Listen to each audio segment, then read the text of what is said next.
Hi, welcome to today's video. My name is Paul. So this week I wanted to take you through some of the artwork that I've been doing over the last maybe a year or so. It's sort of bubbling away in the background. I haven't really spoken about it on this YouTube channel.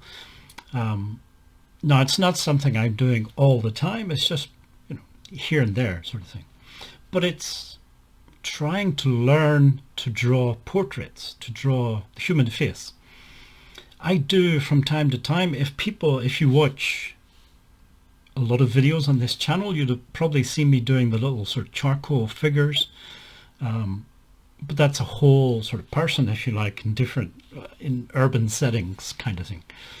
But just focusing in on the face, on the portrait, it's something I don't really do. It's kind of new to me, and it's well and truly outside of my comfort zone. But it's something I would like to learn. So I just wanted to take you through some of the early stages, some of the process that I'm going through. It might be interesting to people who are getting into art or getting in, like me, trying to get into a new type of subject matter, a new genre, if you like, of art. So to me, drawing and painting is all quite abstract. Even if you do realistic style drawing and painting, it's still, to me, quite abstract, because you're taking a three-dimensional thing, a person, an animal, whatever it is, and you're flattening it down onto a two-dimensional surface. So there is a degree of abstraction there. And really, to me, a drawing or a painting is just this abstract collection of shapes and marks on the canvas or the paper. And when the viewer looks at that abstract arrangement of shapes and marks, it's reminiscent of, or it reminds them of, something from the real world. A bowl of fruit, a dog, a landscape, a human face, whatever it is that you're doing.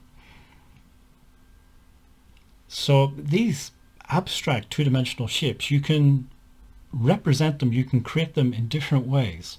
You could use outlines, which is probably one of the most common ways of drawing. You can use color, which of course is very common in painting.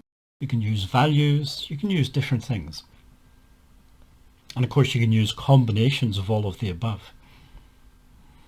For me, at this moment in time, with drawing faces, I'm kind of developing two different styles simultaneously. And I'm not sure which of these styles I want to continue or to focus on mainly, or maybe even keeping both. I'm not sure yet. It's still early days. But the one on the left you can see is using mainly outlines. In this case, I create the outlines with, it was Conte crayon and some white chalk. And then the one on the right is quite different. It's using charcoal and white chalk, but you can see there are no outlines in the one on the right. Instead, it's using values to define the shapes.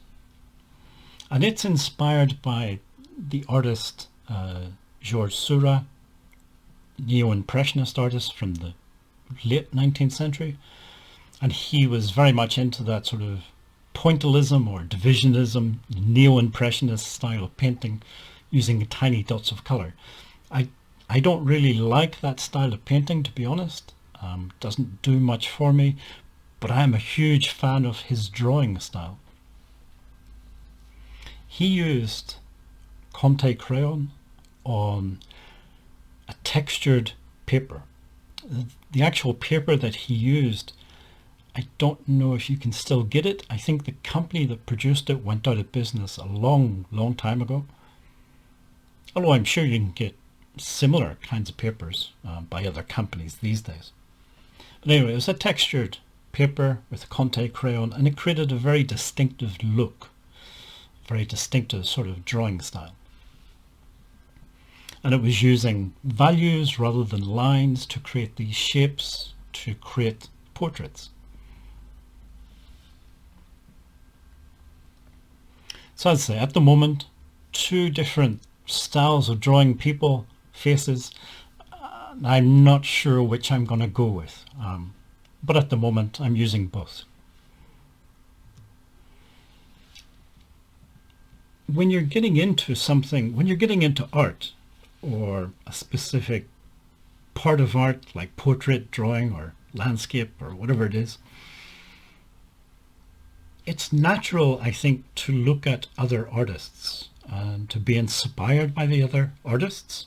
And that's great, that's good. And even copying some of their artwork, it's a good way of learning, up to a point anyway.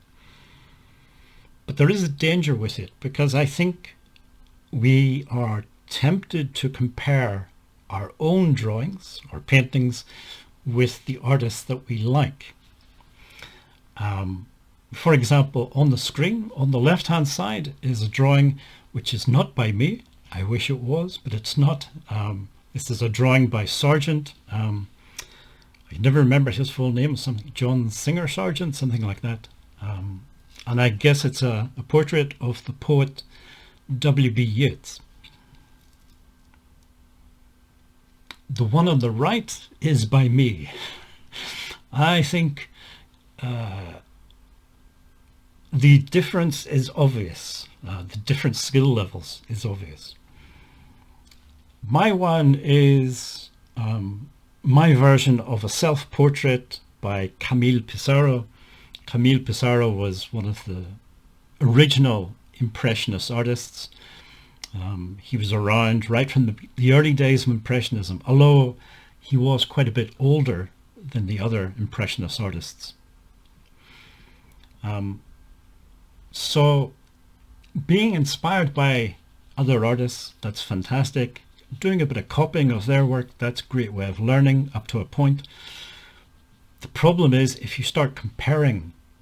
If I was to compare my drawing with Sargent's drawing, mine looks like chicken scratches in the dirt. It's just not, it's not on the same level. So comparing is probably not a healthy thing to do. Be inspired, copy, learn from other artists, but don't start comparing your efforts with their efforts, because, you know, they may have been doing it for 20 or 30 years, and therefore they're going to be somewhat more experienced, and that's going to show in the final results. So I enjoy looking at other artists. I feel inspired by them, but I don't allow myself to compare my work to theirs. It's just not the same thing.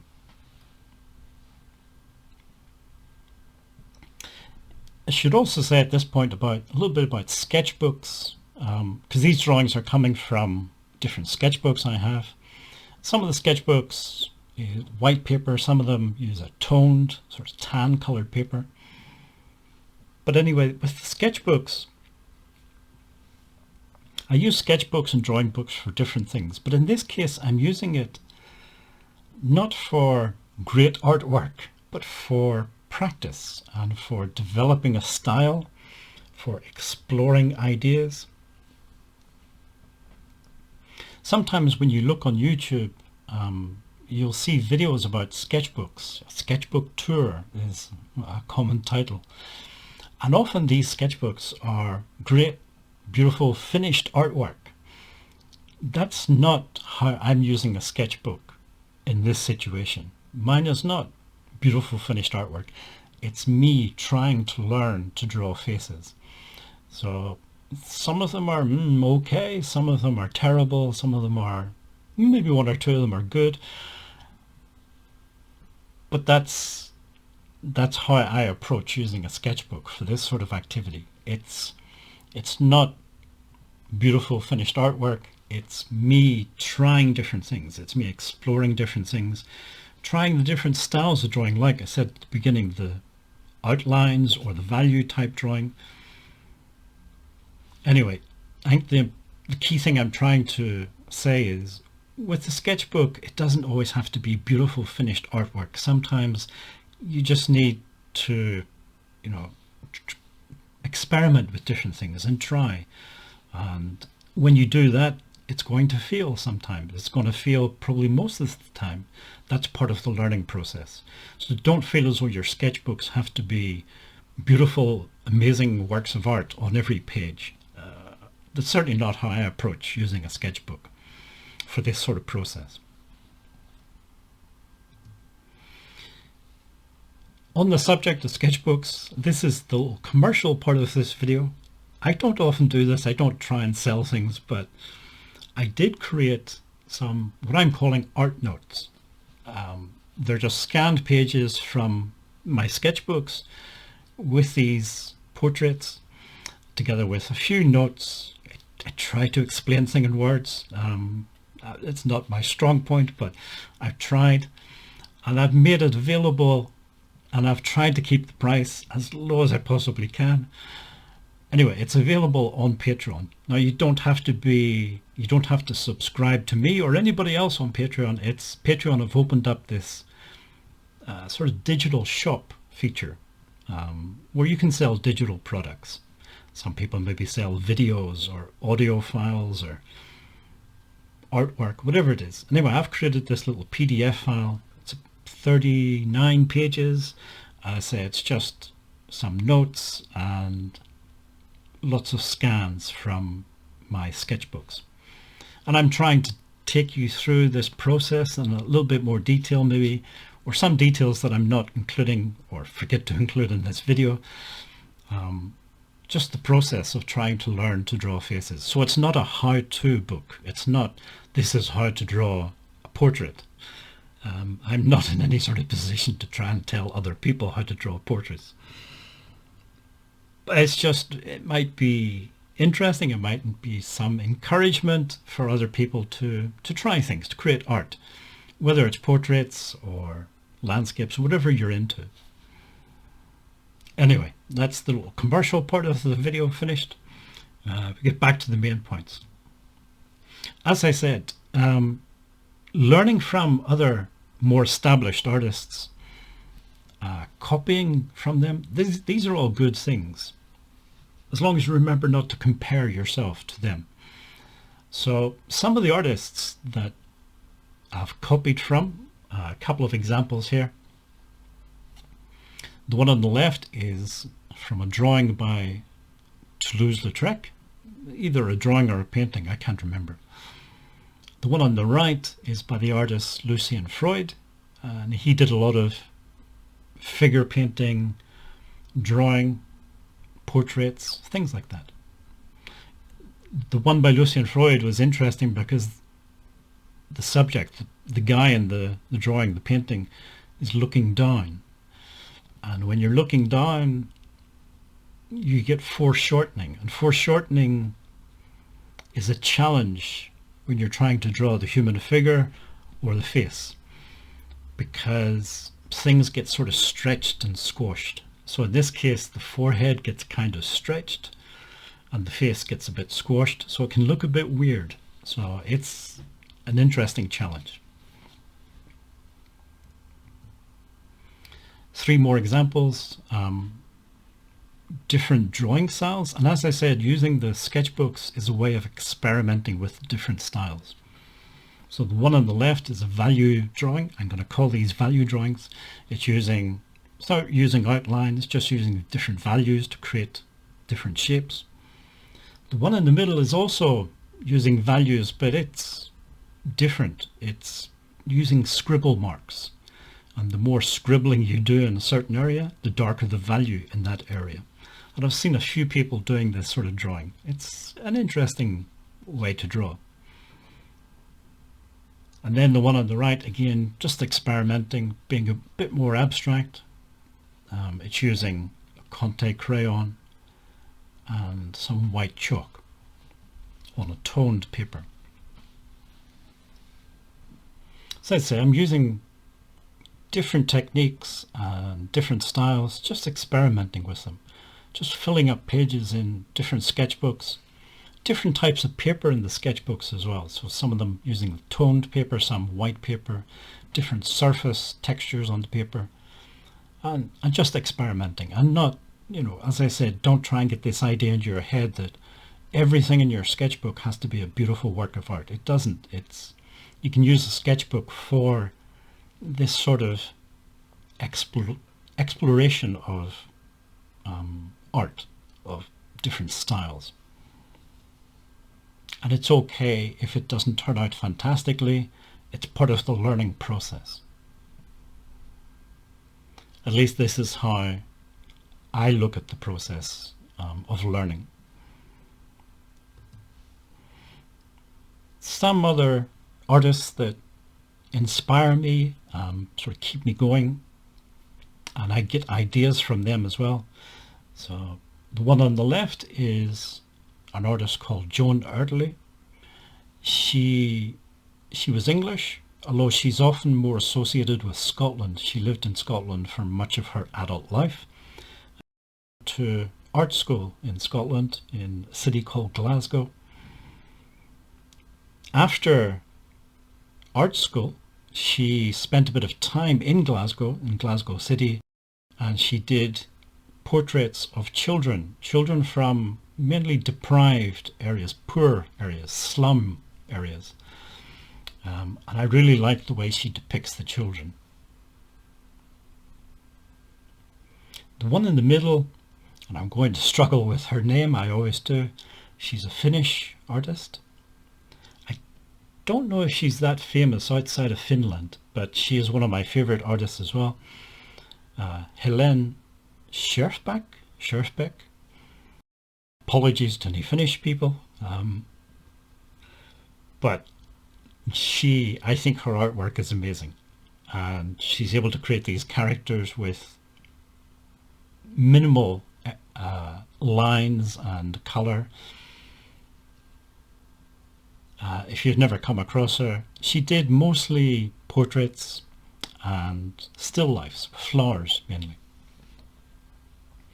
The one on the right's a bit different. So it's a pencil drawing by Toulouse-Lautrec. But if you look at it, you wouldn't immediately think it's Toulouse-Lautrec. It's one of his earlier drawings, I think, when he was still young, before he developed a more distinctive Toulouse-Lautrec style of drawing. So it's an interesting reminder that, style is something that develops over time. It's not immediate. You don't immediately start drawing portraits and then immediately you have your own style. It takes time and practice and effort. And on the subject of practice, one last thing I would maybe say is I do this because it's fun. I really enjoy trying to do portraits and create different characters. I don't do it because I feel obligated to do it. And I think that's a very, very important thing. If you're getting into art, you don't want it to become a chore. You want it to be fun. Be inspired by other artists. Learn from other artists. Don't compare yourself to other artists. Just keep it all fun. And don't be afraid. There are no rules. So you can do your own style, whatever you want. I say just scribble things down, see what happens. That's all good. That's all fine. It's in your own personal sketchbook. You never have to show it to anybody if you don't want to. Just experiment with these things and have fun with it. Kind of approach it the way a young child approaches drawing. They don't really care about whether anybody thinks it's good or bad. They don't really see it that way, I guess. They haven't got to the point where they start to worry about whether they're accepted as that's a good drawing or that's a bad drawing. It's just they enjoy drawing. And if you can approach it that way, I think that's a very good way of doing art. Anyway, if you made it this far in the video, thank you for watching and listening, and hopefully see you again in next week's video.